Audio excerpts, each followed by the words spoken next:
Halo guys, assalamualaikum warahmatullahi wabarakatuh. Terima kasih yang udah stay channel Yatisam Official lagi. Semoga kalian sehat, berkah untuk kita semuanya. Gimana kabar kalian? Sehat? Selamat pagi ya cuy. Kaisam itu nggak bisa tidur lagi habis subuhan ini, sambil ngopi, sambil ngoceh sama kalian. Ya boy? Masya Allah. Gimana nih? Sehat hari ini? Ayo cuy, kita doakan dulu teman Kaisam yang lagi sakit. Semoga Allah angkat sakitnya. Teman Kaisam yang masih kesulitan juga semoga Allah mudahkan. Teman Kaisam yang masih berjuang di rumah majikan tentunya diberikan kekuatan sampai finish. Teman Kaisam yang bahagia juga tentunya jangan lupa bersyukur. Alhamdulillah.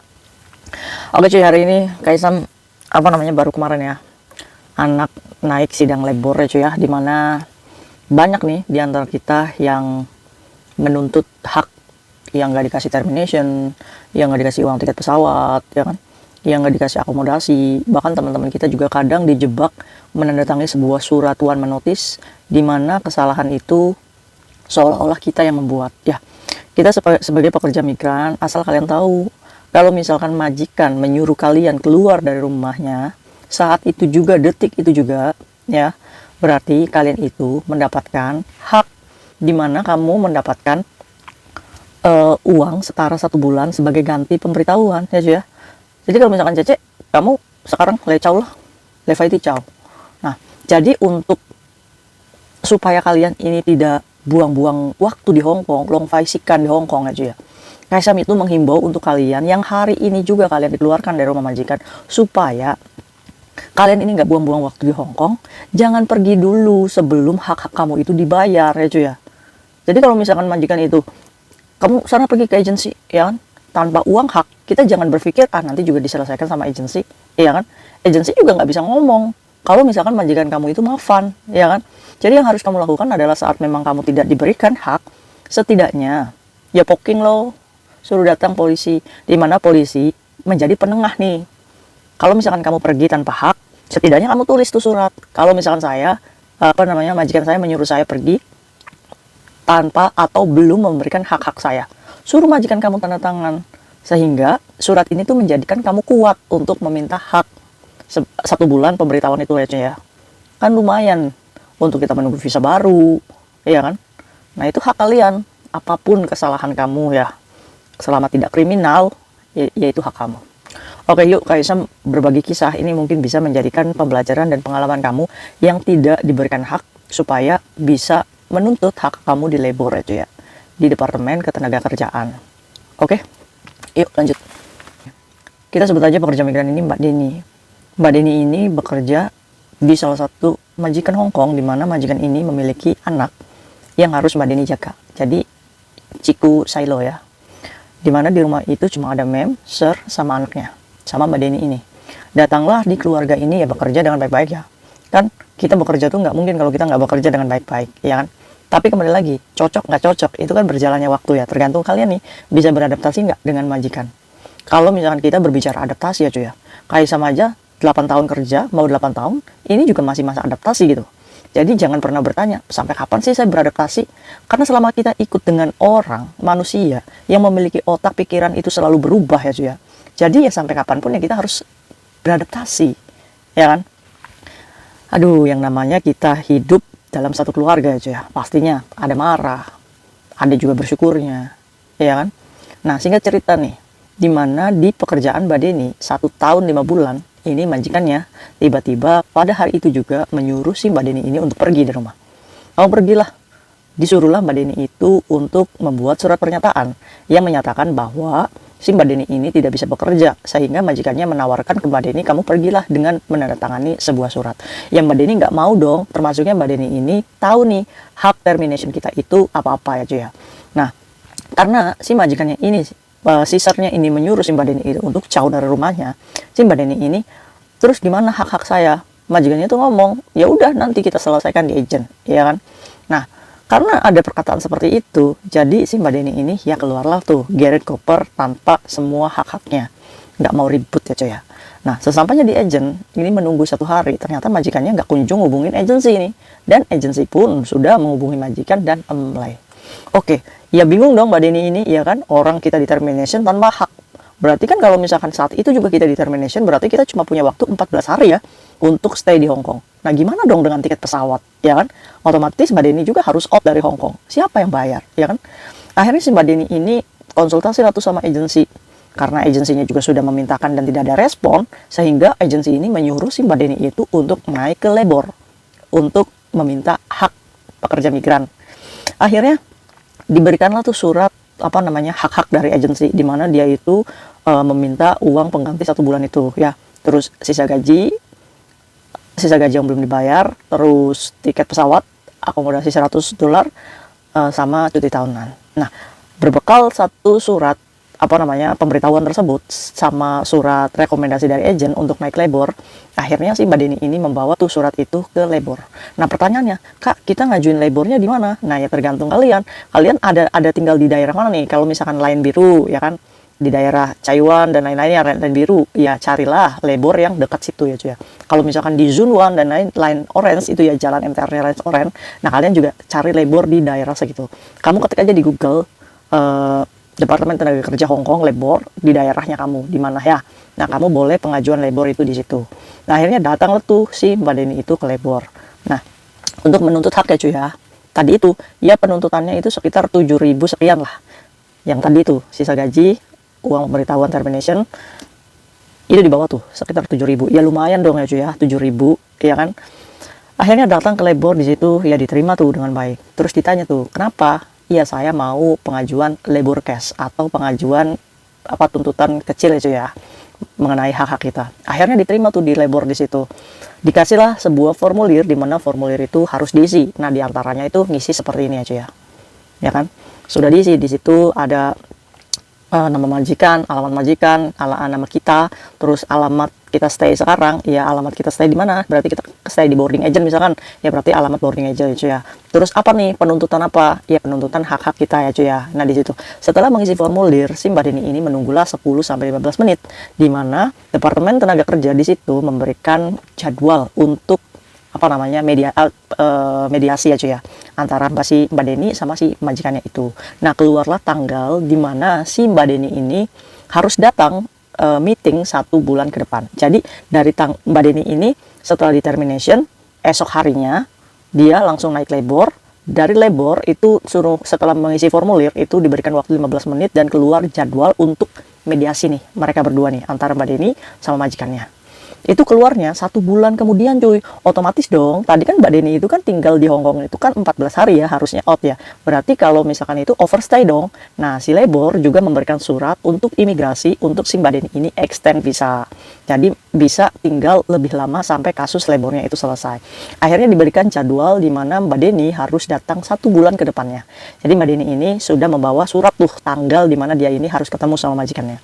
Pulanglah tuh Mbak Denny ke agensi, di mana si Mbak Denny juga harus mengurus extend visanya ya cuy ya. Nah, apakah bayar Kak Isam? Iya, bayar 230.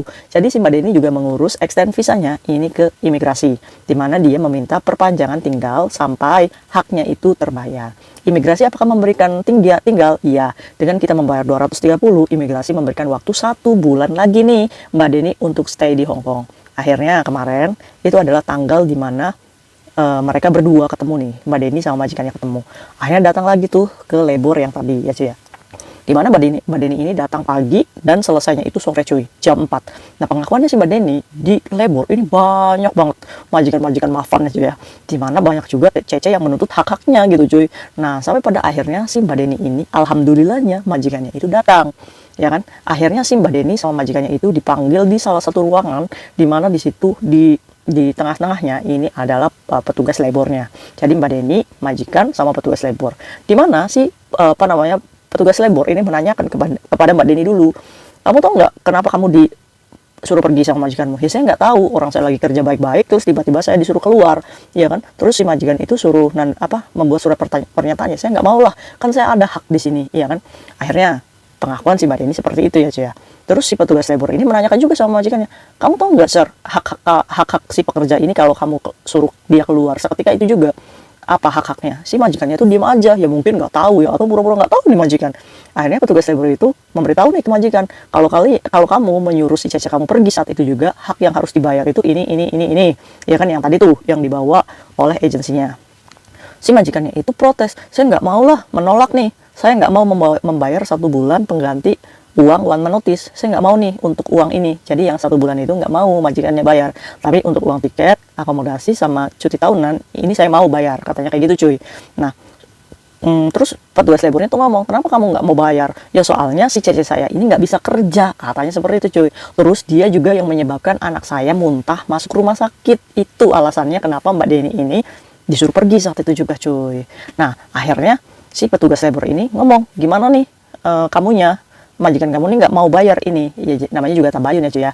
Jadi dari penuntutan 7.000 ini majikannya yang mau membayar itu sekitar 4.000 sekian lah cuy. Terus si petugas labornya tuh ngomong sama Deni, kalau saran saya lebih baik kamu terima saja, daripada nanti kalau misalkan kamu menuntut uang yang tidak seberapa tapi kamu di sini terlunta-lunta, katanya ya kan, otomatis kan harus naik lagi ya cuy ya, kalau misalkan Mbak Deni tetap kekeh nih ingin memperjuangkan yang 4.730-nya nih. Ini akan membuang kamu waktu lama, terus kamu juga harus stay di Hong Kong lebih lama, dan belum tentu juga kamu ini akan mendapatkan hak ini. Karena apa? Karena pasti akan ada investigasi polisi juga, ya kan? Kalau menurut saya, saran saya sudah hari ini juga selesai, kata petugas labornya seperti itu cuy. Cuma Mbak Dini juga mikir, iya ya, kalau saya tetap nuntut, otomatis saya harus extend visa lagi, buang-buang duit lagi. Jadi ya sudahlah, yang penting uang tiket terbayar, sama ada sedikit uang, itu udah bagus banget cuy. Kalau misalkan kalian penuntutannya hanya 7.000 ya, di bawah 10.000. Akhirnya oke deh, nggak apa-apa, deal.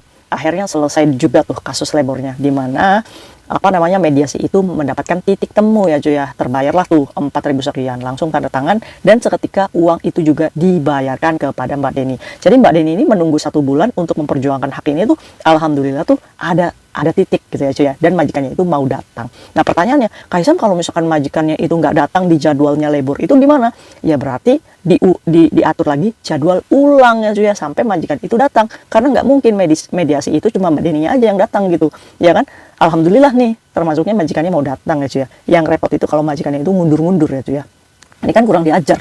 Nah ini aduh. Nah, maka dari itu nih, untuk menghindari supaya kalian itu tidak repot seperti ini, Kaisam tuh kasih tahu ke kalian, kalau saat itu juga kalian itu keluar, kalian itu jangan pergi sebelum majikan kamu itu memberikan hak kamu. Ingat, saat majikan kamu menyuruh kamu pergi nih ya, yang pertama, jangan pernah menandatangani surat apapun yang kamu nggak tahu. Terus tanyakan kepada majikan, salah saya apa disuruh keluar, iya kan? Apakah ada kriminal, ataukah ada sesuatu yang benar-benar saya bersalah gitu, ngerti nggak? Tapi kalau misalkan alasan itu dibuat-buat oleh majikan, kita tuh harus pintar dan harus berani cuy. Ya, saya nggak mau pergi majikan kalau misalkan kamu nggak bayar hak saya dulu, iya kan? Kalau kamu nyuruh saya hari ini juga pergi, otomatis kamu bayar saya 1 bulan gaji. Kamu harus nuntut tuh. Jadi 1 bulan gaji sebagai pemberitahuan ya cuy ya. Kalau hari itu juga posisinya kamu disuruh keluar ya, tiket pesawat, akomodasi, sama sisa gaji yang belum dibayar, sama uang cuti tahunan, itu pastikan dulu majikan kasih cuy. Kalau misalkan majikan sudah kasih dan kamu oke, deal, kamu boleh pergi, ya kan? Masalah tiket pesawat kita bisa beli sendiri. Oke, yang penting di situ ada hitungannya. Nah, terus kalau misalkan majikan nanti urusannya di agensi aja, oh berarti kalian harus berpikir curiga, ini majikan saya bohong nggak ya? Jangan sampai kasusnya kayak Mbak Deni, harus menuntut 1 bulan ke depannya. Jadi kamu membuat surat di mana majikan saya menyuruh saya keluar di tanggal itu juga, dan saya belum menerima hak-hak saya. Majikan suruh tanda tangan, ngomong kalau misalkan kamu nggak mau kasih duit saya dan saya harus nunggu di agensi, kamu tanda tangan dulu, ya kan? Kalau misalkan majikan ngomong kamu itu mafan sekali, bukannya mafan cuy, tapi kita mengantisipasi supaya kita jangan dibikin mafan sama majikan itu, ngerti nggak? Jadi saat kita pergi sudah mendapatkan surat, itu enak. Jadi kita tuh belum mendapatkan hak gitu, ya. Nah kayak gitu. Jadi kan majikan kan daripada tanda tangan, daripada ruwet gitu kan, pasti akan ngasih nantinya. Oke aja ya, tuh begitu caranya. Jadi kalian itu kalau diusir tuh jangan nyelonong aja gitu kan. Kalian tuh punya hak untuk mendapatkan uang-uang tersebut. Oke? Nah semoga dari video ini kalian lebih berani dan lebih pintar tentang hak-hak kamu saat hari itu juga kalian disuruh keluar. Ya, kalau misalkan keluar tanpa hak, ya nanti prosesnya kayak Mbak Deni tersebut, harus mengajukan ke labor untuk mendapatkan hak-hak kamu. Oke, terus ini terus kata Mbak Deni, ini kan surat dari agen itu kan ada tiket pesawat. Nah pada waktu itu si Mbak Deni itu tidak ditulis tuh tiket pesawatnya berapa. Ya Mbak Deni ini masih mempertimbangkan ya berapa. Nah menurut caranya Mbak Deni, lebih baik langsung diisi aja di situ tiket pesawatnya, kita minta 2.000, 2.500 atau 3.000, ditulis aja di penuntutan labor tersebut. Nah nanti takutnya kayak Mbak Deni nih, kalau misalkan nggak ditulis malah dikasihnya 1.500 tiket pesawatnya. Nah jadi ditulis dulu semuanya hak kamu baru pengajuan. Oke. Aduh, mungkin buat kalian yang mungkin saat ini lagi menghadapi sidang-sidang labor case yang kecil seperti ini, semoga majikannya juga datang dan tabayun serta mediasi pada saat itu juga selesai ya cuy ya. Nah, buat kalian yang yang majikannya maafkan, Kaisar doakan tetap sabar sampai finish. Nah, jadi begitu tuh prosesnya kalau misalkan kalian tidak dibayar hak kamu, jadi naik labor. Ini yang disebut naik labor aja ya. Aduh, gimana nih, kalian punya pengalaman nggak tentang hak yang tidak dibayar? Apakah kalian itu mengeluarkan uang sendiri untuk beli tiket atau mengusahakan hak kalian? Ya tetap aja ya, menurut Kaizam, kalian harus mengusahakan hak kalian dulu, karena tiket pesawat itu wajib dibelikan majikan walaupun kita di termination. Oke, mungkin itu sharing Kaizam pagi ini. Semoga memberikan informasi kepada kalian. Semoga kita selalu mendapatkan kemudahan saat kita bekerja di tanah rantau. Amin ya rabbal alamin. Buat kalian yang difitnah atau dizolimi sama majikan, tetap bersabar, cari majikan baru, dan semoga majikan baru itu bisa menerima kalian lahir batinnya. See you next video, bye bye. Assalamualaikum warahmatullahi wabarakatuh. Tetap semangat cuy. Ya boy.